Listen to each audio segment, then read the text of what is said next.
What's up, YouTube? Welcome back to Celio's Network. We now have the deck lists for the top 8 Masters Division from Salt Lake City Regional Championships. This will be the last major event in North America prior to Silver Tempest becoming legal, but I don't think that set will change too much. So these results should be relevant for foreign events like Lille Regionals and Warsaw, and also the upcoming international championships, and then some of the late 2022 regional championships.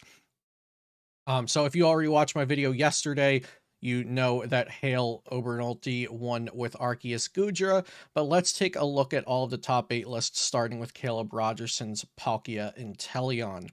So Caleb Rogerson decided to go with the 3 Sobble as opposed to 4 Sobble to fit in some extra stuff, playing both the quick shooting and the Galarian Zigzagoon.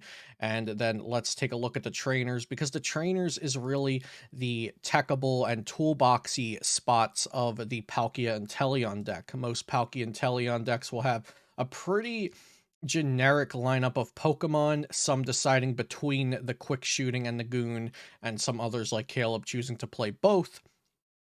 But we'll see that there are both a Roxanne and a Marnie in the deck, omitting Raihan, which some lists have played, the 4 Cross Switcher, which has become standard for Palkia and Teleon, Hisuian Heavy Ball, especially since you're only playing 3 Sobble and 3 Palkia. A lot of times you will need to get an extra one out of the prizes, but also really great for getting Radiant Greninja out of the prize cards.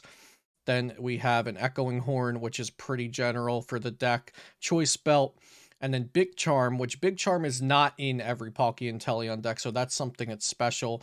Also note that there are 3 Quick Ball and 4 Battle VIP Pass. A lot of people cut down on one of these, but Caleb having a little bit more of a front-loaded approach with 4 Battle VIP Pass, 3 Quick Ball, 1 Hisuian Heavy Ball, all potentially being able to get those Pokemon that you need on the early turns. And then from there, Palkia Inteleon does very good damage throughout the whole game, typically ranging from around 200 to 280, with the help of Quick Shooting, Galarian Zigzagoon, Choice Belt to do a little bit more extra damage when needed. Then we have Drew Kennett with the Regigigas deck.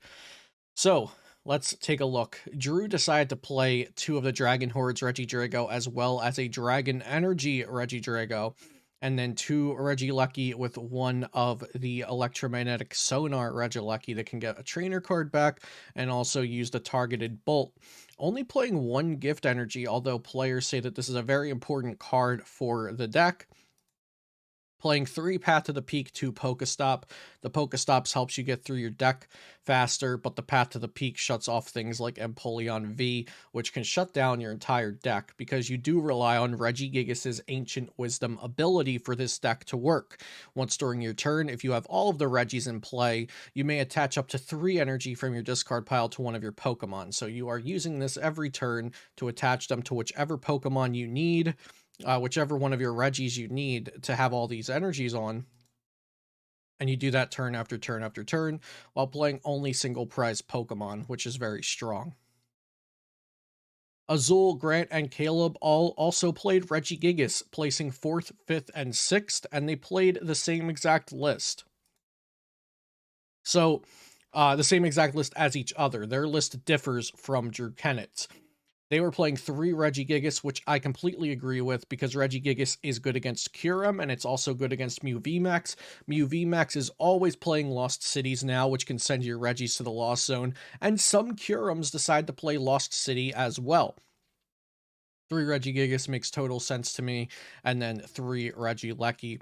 Other than that, the spicy thing they did with their deck was play a Yellhorn. Both actives are now confused. This is good against Gudra, VSTAR, and Ice Q. Essentially the things that either somewhat wall out Regi or completely wall out Regi. It makes the opponent have a coin flip chance of failing their attack, and then Regis can just run through if that works. In 3rd place is Nicholas Moffat with Giratina Comfey. This is probably, if not exactly, then very close to the list I would have played if I were to play Tina, since Nick worked on this list with Finn from Cutter Tap. So The 3/3 Giratina VSTAR with no Thornton, like I have been saying as of lately. I'm off the Thornton train because I realized how this deck needs to be played. And it's played as a checkmate style deck, not a toolbox style deck. At least that's the way I view it and the way it works in my brain.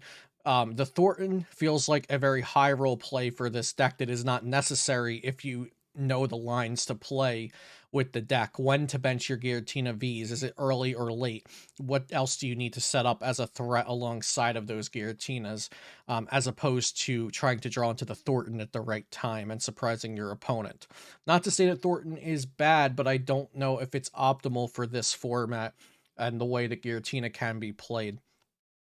So the 4 capture energy, I love this, especially for in the mid to late game when you have to ordinary rot a Sableye or Drapion or Cramorant, and then you got to capture energy it out since you only play 1 quick ball and 1 ultra ball in this list.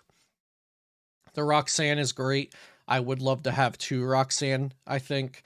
And the Collapse Stadium is awesome because against Palkia, you collapse Stadium, and then they discard a Sobble or a Drizzle, and then you can boss up their other Sobble or Drizzle, and then they're left with a useless Manaphy on the board. And if you collapse Stadium and they remove the Manaphy, then you just Greninja their Sobbles and Drizzles. So it's lose-lose for Palkia when you put the Collapse Stadium down, which is why I wouldn't play the deck without Collapse Stadium.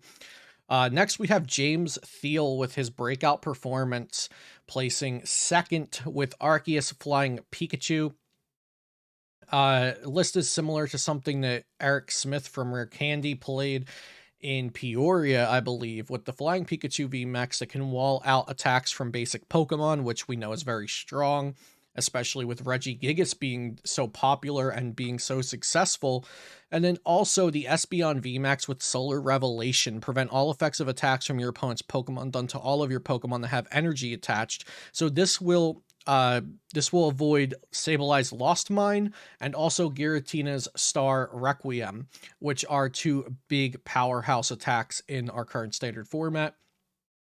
Also very interesting, James played 2 Drapion V to really secure that Mew VMAX matchup.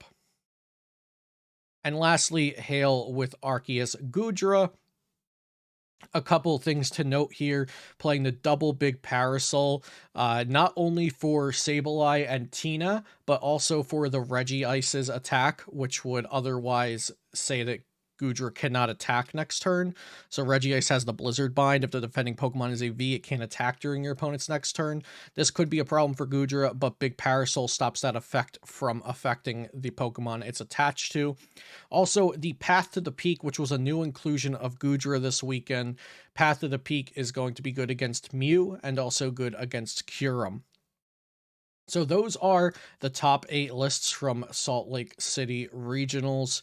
If you have any questions, comments, thoughts, leave them down below. Check out all my sponsors and other links in the description down below. Be sure to join my Discord, link down below, and also subscribe to this channel for daily Pokemon TCG content.